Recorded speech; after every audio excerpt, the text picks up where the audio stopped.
Hello and welcome to Online Ethics. My name is Timothy McKenzie and I'll be your instructor.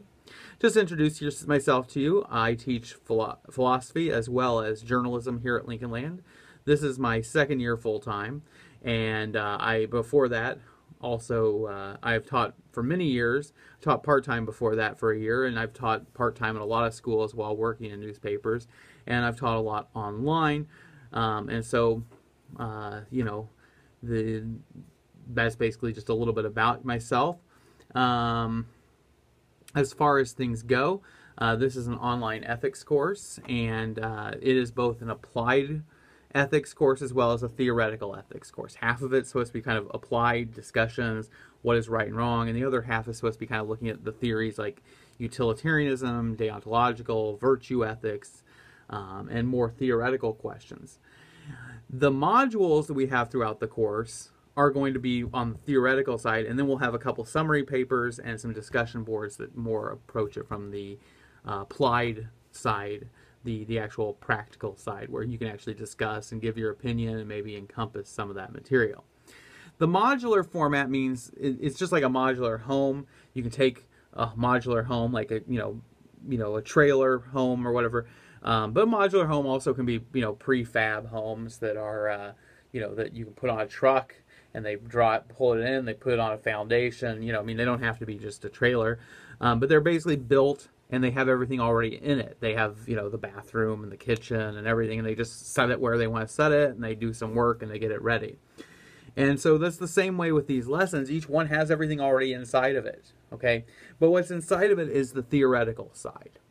Then independent of that, we have discussion boards, and those are every 2 weeks. Those sometimes relate to what's going on in the theoretical lessons. Like we have a lesson about relativism, and it's basically asking this question of whether or not ethics are universal or they're cultural. And we have a discussion board about should cab drivers be forced to take people in their cabs with alcohol if they believe alcohol is a sin and it's against their religion. And we have other ones that relate to that.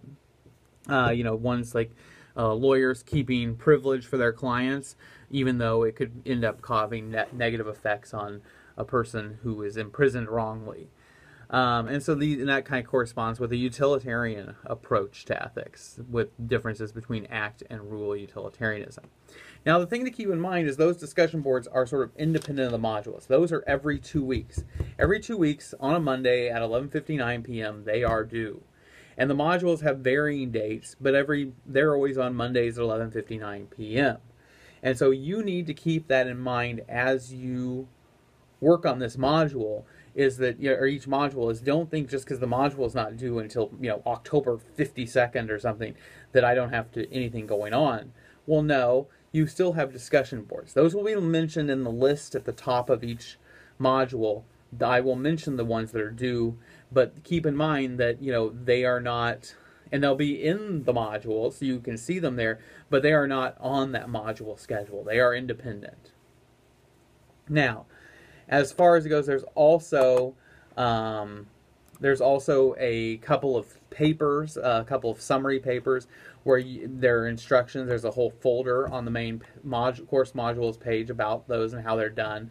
But those instructions, those course modules, those summary papers, are basically trying to ask the question of, or asking you to look at different things like abortion, capital punishment, animal rights, different things, and basically it's giving you a chance to look at those. Those are due on October 19th as well as on December 7th. And so those are also independent. So keep in mind there's sort of 3 different things. There are 2 summary papers, and those have 2 deadlines. You have bi-weekly discussion boards, and then you have the modules that contain the exams and everything else. Now, in other matters, keep those all in mind. As far as the course goes, the exams are in the modules. I have a 3-hour time limit. All the exams are essay approach. which means you have to answer short questions, short answers. Some of the answers can be, a couple hundred words. Some of them might be 10,000 words. I don't know. It doesn't really matter. I mean, if you write 10,000 words, I think you might be overdoing it. But if you write a few hundred words, you should be able to answer. 100 words might answer some of them. But those are of varying length and varying difference. But the idea is you need to put those in your own words. Don't just go out and copy and paste.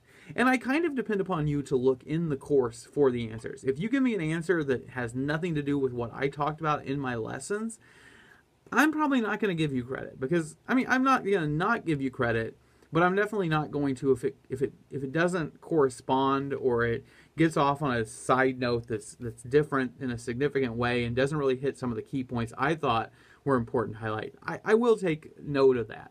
And the reason is because, there are different ways of doing some of these things, different ways of categorizing things. And usually what I find is people who are doing it from the internet rather than the course haven't really actually engaged the course, and then in the haste they're going online and copying and pasting or quickly summarizing what they read in a one-page write-up. And that's not really what you're supposed to do. You're supposed to go through all the lessons completely and then work on the exam.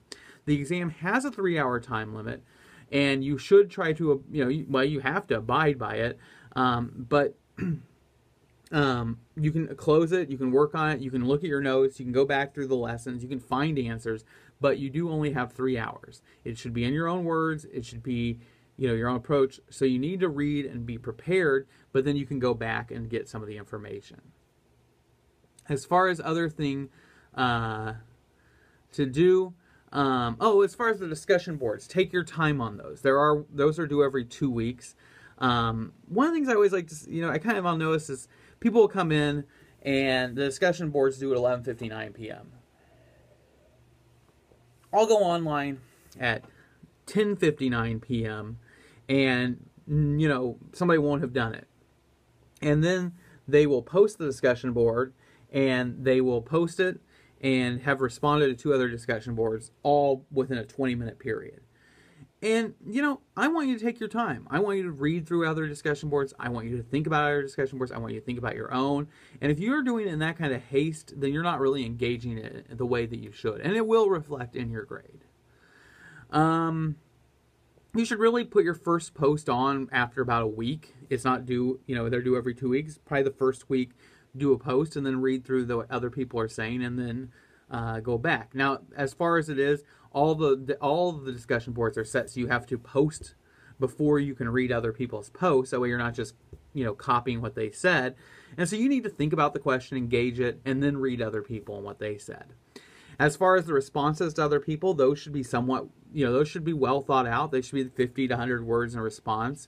And they should be more than just, oh, I like your point. They should actually be challenging them, asking questions.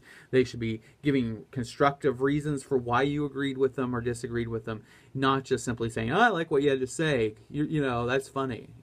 That is not engaging the material in a meaningful way, and it will be graded as such. So please take your time on those. Now, as far as other things, deadlines. All the deadlines are Mondays at 11:59 p.m. However, I usually get up about 5 a.m. in the morning because I have to get my children from my former wife house usually early because she has to leave for work by 6-ish. And so I'm usually up to get out the door and do things.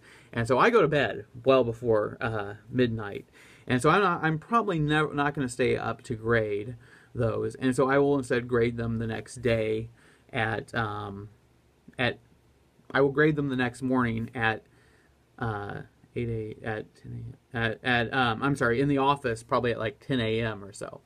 And so I actually will close them at either 8 or 9 in the morning the next morning. But if you're kind of a night owl, I used to be a night owl. I used to work at a newspaper and wouldn't get home until 1 in the morning. And then I would stay awake for 3 or 4 hours and go to bed at 4 or 5 in the morning. And now I get up then.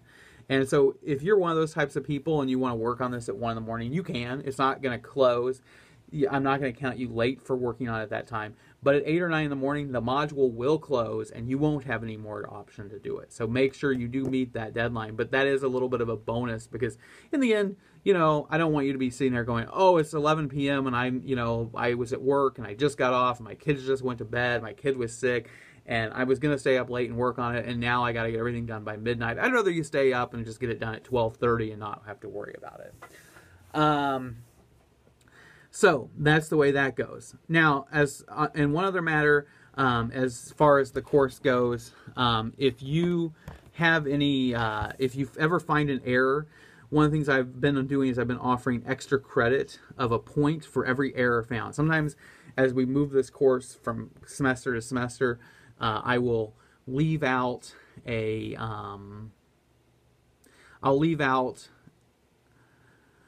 maybe a date, or I'll have something that doesn't open properly, or, you know, some of the lessons are, you know, need updated, and so, you know, there might be an error in there. And so if you find any errors and you email them to me, a spelling, grammatical error, a date, a link that's not working, things like that, if I think you have a legitimate point that something was wrong on my end, I will give you a point. And some of these, I mean, you can find lots of errors, and there's a chance to get a lot of extra credit if you're diligent and you actually email it. It doesn't bother me. Part of what my reason for doing that is to encourage myself to work harder to keep those well done, as well as to give other people, you know, to give you an opportunity for extra credit, as well as a chance to improve the course overall. And it amazes me how even after, you know, 2 or 3 people send me several errors, somebody else will find yet another one, and that's just common. And that's common when I was an editor at a newspaper, that, you know, you'd edit, and 5 people who are very good editors would look over the stuff, and the next morning you'd look at it and you'd find another error, and it was just something you missed. And so that's part of why that is all there. So take advantage of that. My rule is that if you email me the errors, I'll give you a point until I fix it. If I fix it, then you can't get the point. And the idea is that, you know, 6 or 7 people could email me the same error. I'll give every one of them a point. But if I fix it, then, you know, obviously, you know, you can't email me an error that's already been fixed. But that's the rule. As far as this first module goes, it's really more about introducing yourself to each other and learning the ropes for the course. There's a short lesson on what is philosophy, and, you know, how ethics relates to it. And so, you know, this first one is sort of just a 1-week quick introduction, get to know each other, and do that. And so that's kind of just sort of giving you a feel for the course, and we'll do more later on. As far as in other matters, people always ask me, they'll say, you know, this is my first philosophy course, or not philosophy, but my first online course. How can I be successful? What I always tell people is sort of 2 things. I mean, all of it boils down to you having to take responsibility and being proactive.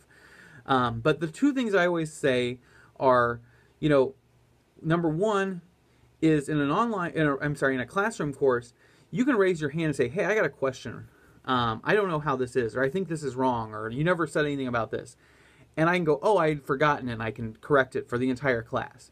But in an online course, nobody's there raising their hands. They have to email me to point it out. And sometimes I'll answer the one email, and I won't point out to everybody else. Or can you explain this a little bit better? So if you have any questions, email me, and don't assume that somebody else is going to ask it, because it may not happen. And so you need to email me if you have a question. Don't be afraid to ask simple questions. Sometimes people are right, I'm sorry I'm asking so many questions. Well, that's what I'm here for. That's what I get paid to do, okay? So don't just ask the question. I mean, the only time I ever get annoyed about questions is if people are asking simple questions that they should be able to answer on their own, like, what's my grade? There's a grade book. You know, when is this due? Well, there's a calendar. You know, is something sneaking up that is improper? If there's a date wrong, then that's a legitimate question. But, you know, don't ask me a question that you should be able to answer for yourself. But don't assume that, you know, if you have a question like, now, what was this requirement? Or am I right about this interpretation? Go ahead. I mean, that's fine. So most time, you know, I never get mad about it. I just, you know, ask your questions. Second of all, set aside time. It is very easy to forget about an online course. When you have a classroom course, you have to go there, right? And even for me as an instructor, I have classroom courses, and I know that I'll have a class, you know, tomorrow afternoon at 1 o'clock. I have to be prepared by 1 o'clock for that course. I don't have a choice. And so what happens is this, I go, well, I could be prepared by 2 in the morning, and I could be prepared by 6 in the morning. I could be prepared by Thursday. And so it's easy to push it back, and it's easy for students to do that as well. And so please set aside specific time to work on this course. That is the other key, is make time. Don't be afraid to ask questions or email me. Have a good day.